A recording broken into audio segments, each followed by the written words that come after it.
Caddis Maximus here. This time with the collection of red professional Central Pneumatic Harbor Freight Earthquake impact wrenches, and this is the impact ratchet. But this is I guess, the 5 famous red tools. They have other newer tools that are also red, but these are the ones that were the first upgrades from all the impact wrenches they had that were the old school style. These are the aluminum body. This is aluminum with a plastic overmold. And I think these are really some of the best value out there. Especially because people are always buying these and returning them for one reason or another, and it's always something minimal or not really an issue. And so you can always get them on the discount shelf for a really good price. We have the 3/8, the 1/2 inch, the 3/4 inch, and of course the 1 inch drive in the back. These I think are, based off Ingersoll Rand designs. They have really nice nice solid aluminum direction reversing. They have 3 power levels in forward, but always full power in reverse. On these couple, I found some thick hose to use as gearbox guards. These are stamped steel gearboxes or hammer cases. There's a lot of YouTube videos on these, people operating them. And I'm going to reiterate what a lot of those people do talk about, but not emphasize enough, is that you really need a lot more air for any air tool to really get its rated performance. What they don't tell you is that, like this 1 inch impact air wrench, Harbor Freight technically doesn't sell a compressor that can even come close to really driving that impact wrench. This impact wrench I've driven a few times, but it's off of a screw type air compressor, and 1 inch piping. So that's really what you need. I mean, if you want to get full power, my best experience has been with the 3/8 on most compressors because it needs the least amount of air. But really, you need like a 3/8 fittings and hose for the 3/8, 1/2 inch hose and fittings for the 1/2 inch, 3/4 inch hose and fittings for the 3/4 inch, and 1 inch hose and fittings. If you really want to be able to achieve what they rate any of these impacts for. This is 300 foot-pounds, that's 700. This is 1,400, and then this guy is 2,500 foot-pounds. This will remove most fasteners that you run into. This thing is pretty neat because this has a pin clutch impact mechanism in here. It doesn't actually have a gearbox. Actually, it may, I'm not sure. And it has 70 foot-pounds of torque, which isn't the most, but it's nice because it's reactionless, quote-unquote. So when the anvil is stopped, it actually does an impacting action and then spins it out really fast, about twice as fast as most air ratchets. But that's the really nice thing, is it has an impacting mechanism, so you don't have to worry about it wanting to slam your hand around. So that's one of the best. That was just a highly recommend it for that. The rest of these air wrenches are really nice. They're heavy for what they are. Of course, there's a lot of steel, and they have a steel gear case and a solid aluminum motor case. They're really easy to service. Not very much air tool oil actually gets into the hammer case on impact wrenches. People don't know that. Really, every few months you pull out, it's just 4 bolts. Pull out the 4 Allen screws and re-grease the hammers and stuff in the front of the gearbox. Blow out the motor. You can upgrade these a little bit. They use a foam material to try to quiet the exhaust, but it hurts airflow, so you can unscrew this fitting and pull it out.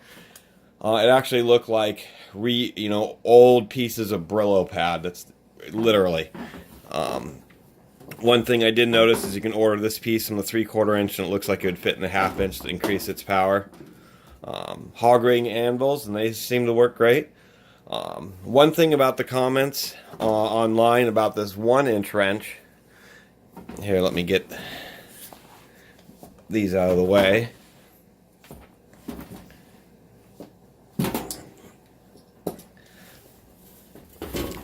Is this is going to be used in certain situations. People complained about the external trigger and bumping it. The nature of this wrench is you can move this handle, you can rotate it, any of 4 positions just by loosening the bolts and rotating the whole housing. But you wouldn't really hold this in any other direction. If you're right-handed, you want to move it to the other side, or if you're left-handed, you would want to move it to the other side of the tool. But that's it. You wouldn't want it on top, because you'd always be setting it down the hose fitting and on the reversing knob.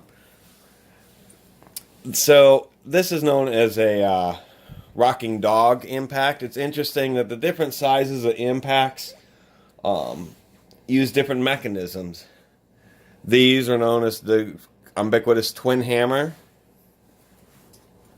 This one has something known as a ping clutch, and this has a rocking dog, which are really durable under high torque situations because it's just a giant block of metal. The reason they put the trigger on the outside is this wrench weighs about 35 or 40 pounds by itself. With the socket, it's going to be 45 or 50 pound tool. This is not something you're really using overhead or anything like that. And if you are, you're using rope to rope it up.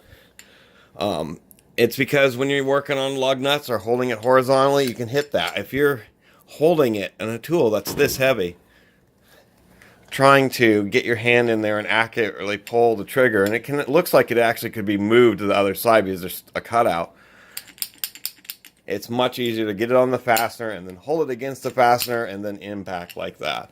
Ultimately, when you're actually working on a lot of fasteners, like semi-trucks, earth-moving equipment, that's the kind of stuff you use an inch drive tool for. You're going to find that the trigger on the outside is ultimately what a lot of people want. That's why it's there. So that was just a response to some of those comments. Otherwise, this was just an overview video of the Harbor Freight impact wrenches.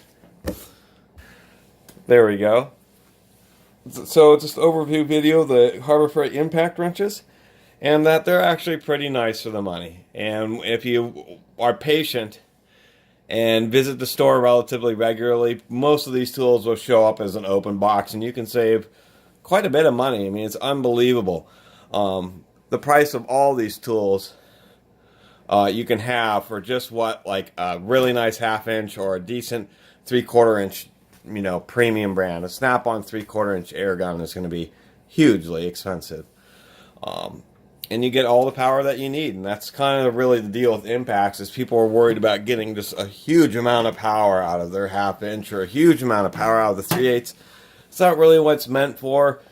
1/2 inch sockets aren't really meant, the 1/2 inch drives torque rating out of no matter what kind of steel it is you're pushing it at 800 to 1,000 foot-pounds of static torque. I mean, that's really what the deal is. And you should just go with a bigger wrench. Guaranteed, the 3/4 inch, not very nice 3/4 inch wrench, not very much air, is still going to hit harder than a 1/2 inch gun. I mean, unless the air is really low. But I mean, that's just the deal. This wrench can hit twice as hard as this wrench. If you can get this wrench just to hit once, it's going to hit with easily as much power as this, and maybe even 2,000, much less it's rated 2,500. And who knows what this would run at if you're at 100 or 120 psi and actually able to maintain the pressure. One last tip, and I was going to have you click on the cat head and subscribe if you like my channel. The last tip is put a pressure, make a special adapter and a short piece of hose so you can put a pressure gauge right next to your air tool, and when you're running it, actually impacting on a bolt, look what the pressure is, because these are rated for 90 psi working while impacting. Most people don't realize is under those conditions, there's probably only 60, 70, 80 psi actually making it to the tool while the air is flowing. So, thanks for watching, and Catus Maximus out.